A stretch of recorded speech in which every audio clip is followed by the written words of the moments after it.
It is that day. Sadly, I was hoping maybe this could be pushed off a little bit later, but Benjamin, Coach Wade, and Queen Chrissy got eliminated last episode of Survivor. I'm sure you've seen it by now, and say what you want about Coach. You can have whatever opinion you want of him. I understand he is a bit of an off-putting guy to some people. You gotta admit, he made good TV, and I think we're gonna feel his absence here. I wish I was making this a little later, but here we are. An interesting twist came into play here, obviously, the duo twist. Let me know what you think. I hear a lot of positives about this. I think the general consensus is that this is actually a good twist that people like.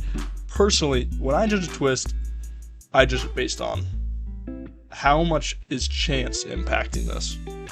Like with the Blood Moon twist, if you got screwed with your group of 5, you were just screwed. That's what happened in Genevieve. I hate that twist.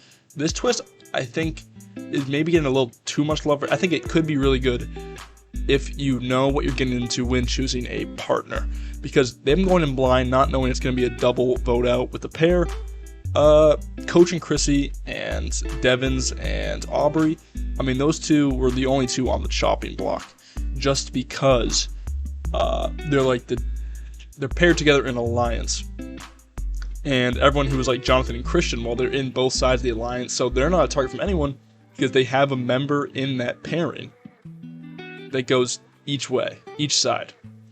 That was not the case with Devins and Aubrey, and of course, Coach and Chrissy. So I think this twist could be implemented better if you know what you're getting into when you have your pair, so there's actually some strategy with who you get paired with, instead of just unluckily choosing an ally and then absolutely getting screwed, which I think is what happened here a little bit.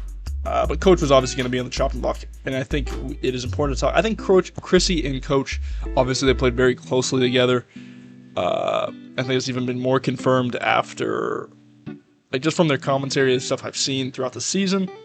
This wasn't like played up a little bit for the TV. They were really tight out there, and I think that really was the downfall. Is Coach and Chrissy, they were so. It was a little too old school, to be quite honest. They really only focused on their honor and integrity alliance, and you can't do that. Like, that's why I think great contrast. Rizzo, who's playing an excellent game. Okay, I hear some Suri lovers now in my comment sections. Rizzo's still a dog. Okay, Suri's balling out. Don't sleep on Rizzo. Rizzo, he has bombs everywhere. He was good with Coach. He was able to rope in Suri. Good with Ozzy. He's just. I mean, you don't have to be the number one to everyone, but be someone that they can see themselves working with for a vote or two. And that was not the case with Coach and Chrissy at all. Chrissy had nowhere outside of that honor and integrity alliance. And she was really tight with them, but when people see that we can't let them get the numbers, Chrissy, if you're not going to be adaptable, Coach, you're not going to be adaptable, we're going to get you before we get someone like Joe, who was seen to be, despite that beef with Devins, whatever, cooperative with those people. We saw Rizzo.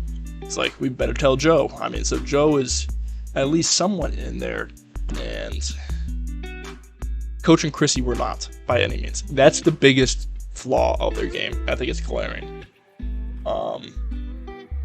And I think Chrissy and Coach just kind of laying back, expecting Devins and Aubrey to go. It's really just naive, thinking they had Suri on their side that easily, and Ozzy, especially with your history. I mean, Ozzy is the last laugh on Coach. Wow. That's crazy after that first episode. That's okay. But you think that you just assume you have 7? That's in 50. Come on. I think that's really just a little too naive to be plain, thinking you have those numbers when clearly that's just not the case. Also, people brought up the good point of the middle. Who is the middle? Apparently being in Coach's eyes and stuff like that. Devins, Emily, and Christian, and the other opposing side who isn't the middle is just only Tiffany. Regardless, that's just Coach for you, man, and that's why I'm gonna miss him. It's just incredibly mind-blowing stuff like that I'm gonna miss. So building, I think I'm pretty sure that Coach and D had a little bit closer of a bond than you may think before. Obviously, he went on that absolute destructive path last episode, which was just really, him being this like poster child for the Honor Integrity Alliance was already kind of putting a little bit of a target on him, but then he went just whatever he did last episode, Mr. Haiku himself. Okay. Why is he gone, man? Why is he gone? He made great TV. And I'm glad Chrissy, I think, got under-edited a lot. I think that's a big story going around. I think everyone on this cast should be edited. It seems like Tiffany's getting a little bit more love now instead of getting absolutely just shut out of there, which is good. I think this is such a good cast. You need to get everyone as much screen time as possible. But I'm glad we got that Chrissy moment where she did the, if I go home, I'll accept it. But I don't think that's going to happen. And I just wanted more of that. I wanted more of that cutthroat Chrissy that we could see on HHH. So that's unfortunate too. What she could have done, I mean, off the start, just being better at building these connections with people like T, like Tiffany, because they were out for you immediately. And maybe that was a preconceived thing. I don't know. I mean, obviously, yeah, people have their pregame alliances. But if you just come in just relying on your pregame alliance, it's not really going to work. Coach's goofiness, I think, gets him a little bit more in with like the Tiffany's and the D's at the beginning of the game, and why I think he would be in a much better spot if that tribe went to tribal council. Obviously, they didn't. Well, Chrissy may have been the first one home as far as, I don't think she would have. It probably would have been D or Tiff. But she was a name on the shopping block. And so you take just their focus on their own alliance so much that it just creates a detrimental scenario when they have no one to rely on and no one to go ahead of them. Jonathan, Joe, who else is Stephanie? It's like Stephanie's not going to be the one to go there, Coach, or Chrissy, because she has that in with like Suri, and Ozzy. Like, they are willing to use her and work with her a little bit, and that will keep. And credit to Stephanie for building those bonds, because that keeps. She wasn't even a question. And she hasn't seemed to be on anybody's radar. We'll see what happens next episode. I think now it gets a little dicey after the Rick Devens play.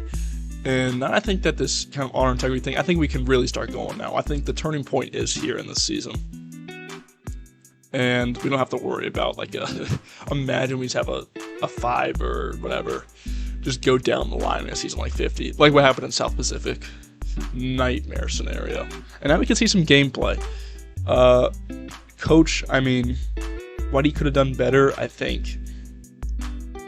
Doing that thing to Ozzy did not help him at all. I understand why you did it in the moment, and I don't necessarily hate it. He didn't break his word there or anything. But you just gotta be thinking long term of your coach, I believe. I think. I mean, it was a hilarious moment, and I'm glad we got it. But for his long-term game, it's not going to help him, especially when he's had all this beef with Ozzy in the past. I think Ozzy responds a lot to, like, what Ozzy sees, it's what Ozzy wants, and that's the only thing that Ozzy can picture. So if you just fit that picture temporarily for Ozzy, like in that key challenge, okay, he can get behind that. He can get behind you. And I think if you're tight with Ozzy here, you're not necessarily the one going. And let's also think, man, Suri, if she doesn't come back, we might have seen Devens and Aubrey go. Also, just a little thing I had about the episode. I think it was really obvious that Coach and Chrissy were going the entire time, just confessional-wise on what was going on. I was never worried for Aubrey and Devens. They didn't have enough time talking about worries or what was going on to actually make me think they were in risk at all. It is what it is.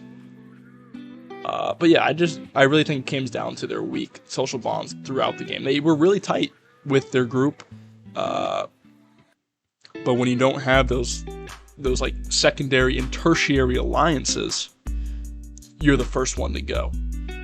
That's what happened with Coach. That's what happened with Chrissy. They were really tight all game. They were tight with each other. They were tight with the alliance. They weren't growing good bonds outside of that.